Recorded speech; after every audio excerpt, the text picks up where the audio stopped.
آپ ہر روز کئی سارے انسانوں کا قتل کرتے ہیں، اپنے عوام کے اوپر سختی کرنا، ظلم ڈھانا، یہ آرٹ سٹیٹ ہے، سر پر گولی مارنا۔ جتنے بھی ہمارے لوگ جوان قتل ہوئے ہیں سب کے سروں پر گولیاں لگی ہیں۔ آپ کو بندوں کو مارنے کا بہت شوق ہے تو ایک دن آئے گا پھر آپ کو پاکستان میں رہنے کی بھی جگہ نہیں ملے گی۔ قاتلوں کو، ظالموں کو، نالائق لوگوں کو، نااہل لوگوں کو کہ آپ کشمیر جانا چاہتے تھے، بات کرنا چاہتے تھے، ہم بلوچستان جانا چاہتے ہیں، ہم بات کرنا چاہتے ہیں، آپ کہتے ہو کہ ہم مسلمان ہیں۔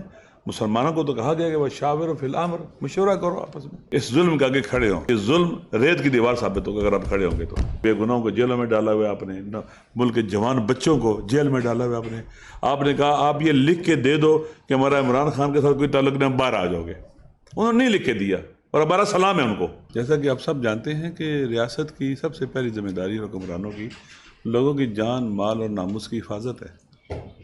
اس وقت ہمارا سسٹم نہ صرف یہ کہ لوگوں کی جان اور مال اور ناموس کی حفاظت نہیں کر رہا بلکہ ان کی جانوں پر حملہ ور ہے، ان کے مال پر حملہ ور ہے، ان کی ناموس پر حملہ ور ہے، بالکل برعکس کام کر رہا ہے۔ جو ذمہ داری تھی وہ نہیں انجام دے رہے بلکہ اس کا الٹ انجام دے رہے ہیں۔ لہٰذا آئینی اور قانونی طور پر بھی یہ لوگ اہلیت کھو چکے ہیں ہم پر حکومت کریں۔ حکومت امانت ہے اللہ کی، اقتدار امانت ہے اللہ کا۔ آپ کا آئین جو یہ بھی آئین بچا ہوا ہے، جو متنازع آئین ہو چکا ہوا ہے، یہ آئین بھی ابھی بھی یہی کہتا ہے کہ یہ جو حکومت ہے، اقتدار ہے اللہ کا ہے اور آپ کے پاس امانت ہے۔ آپ امانت میں خیانت کر رہے ہیں۔ خائن کبھی بھی اللہ کی امانت کا امین نہیں ہو سکتا۔ وہی اللہ جیسے خان صاحب نے کہا، کہتا ہے کہ ایک بے گناہ انسان کا قتل تمام انسانوں کا قتل ہے۔ آپ ہر روز کئی سارے انسانوں کا قتل کرتے ہیں تو آپ اس اقتدار کے اہل رہتے ہیں جو آپ کے ہاتھ میں ہے۔ لہٰذا یہ جو سسٹم ہم پر مسلط ہو گیا ہوا ہے، یہ عوام کا اعتماد کھو بیٹھا ہوا ہے، یہ اللیجیٹیمیٹ، اللیگل ہے اور ان کو حق نہیں ہے ہم پر حکومت کرنے کا اور پاکستان کے وہاں پر حکومت کرنے کا۔ اور جتنا یہ دیر سے ان کو ہٹایا جائے گا اتنی زیادہ نقصان ہوگا۔ لوگوں کے اندر مایوسی پھیل چکی ہے۔ آپ دیکھ لیں پاکستان کے حساس علاقے وہ بہت ہی ڈسٹرب ہو چکے ہوئے ہیں۔ کشمیر ہے، آپ کے سامنے صورتحال ہے، بلوچستان ہے، خون بہہ رہا ہے، رس رہا ہے خون وہاں پر، اور بات ہی کوئی نہیں کرتا کسی کے ساتھ، مشورہ ہی نہیں کرتے۔ یہ عقل کل ہیں۔ ہارڈ سٹیٹ یعنی اپنے عوام کے اوپر سختی کرنا، ظلم ڈھانا، یہ آرٹ سٹیٹ ہے، سر پر گولی مارنا۔ جتنے بھی ہمارے لوگ جوان قتل ہوئے ہیں سب کے سروں پر گولیاں لگی ہیں۔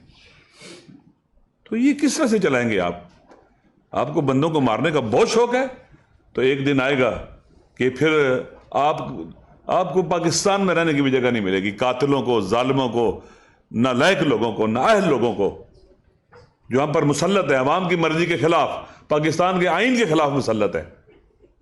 جس کرسی پر بیٹھتے ہیں یہ غصب کی کرسی ہے، اللیگل، اللیجیٹیمیٹ، وہاں بیٹھے ہوئے ہیں۔ لہٰذا اس وقت آپ دیکھ لیں دنیا کے حالات بدل رہے ہیں۔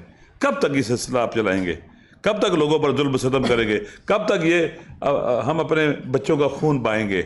ہم کیوں نہیں بیٹھتے، کیوں نہیں بات کرتے؟ جیسے انہوں نے کہا، فرمایا کہ آپ کشمیر جانا چاہتے تھے، بات کرنا چاہتے تھے، ہم بلوچستان جانا چاہتے ہیں، ہم بات کرنا چاہتے ہیں، لیکن آپ کہتے ہو کہ ہم مسلمان ہیں۔ مسلمانوں کو تو کہا گیا کہ وَشَاوِرْ فِي الْأَمْرِ، مشورہ کرو آپس میں، مشاورت کے ساتھ مسائل کو حل کرو۔ آپ سے حل نہیں ہو رہے نا، حالات بدتر ہو رہے ہیں۔ آپ سب جانتے ہیں کہ اقتصادی حالات بدتر، امن و امان کے حالات بدتر، سیاسی حالات بدتر سے بدتر ہوتے چلے جا رہے ہیں۔ کب تک چلائیں گے؟ یہ پاکستان کو کھائی میں پھینک رہے ہیں آپ، یہ نکلے گی بھی نہیں، پھر کوئی بھی نہیں باہر نکال سکے گا اس کو۔ اس لیے پاکستان کے عوام کی، ہم سب کی ذمہ داری ہے کہ اس ظلم کے آگے کھڑے ہوں، اس ظلم کے آگے کھڑے ہوں۔ یہ ظلم ریت کی دیوار ثابت ہوگا اگر آپ کھڑے ہوں گے تو۔ کب کھڑے ہوں؟ جتنا زیادہ دیر سے کھڑے ہوں گے اتنا زیادہ قربانی اور زیادہ نقصان اٹھانا پڑے گا۔ جتنا جلدی اٹھیں گے اتنا جلدی حالات بہتر ہوں گے۔ ہم سب کی ذمہ داری ہے۔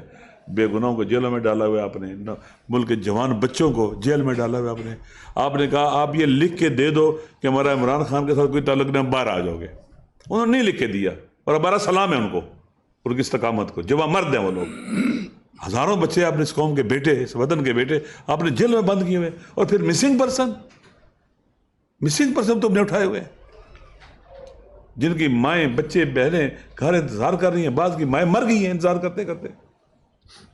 یہ ایک المیہ ہے، درد ہے، یہ ایک ایسا گہرا گاؤ ہے، ایسا ریاست کو لگا ہوا ہے کہ یہ گاؤ بھر نہیں رہا، دن بدن بڑھتا چلا جا رہا ہے۔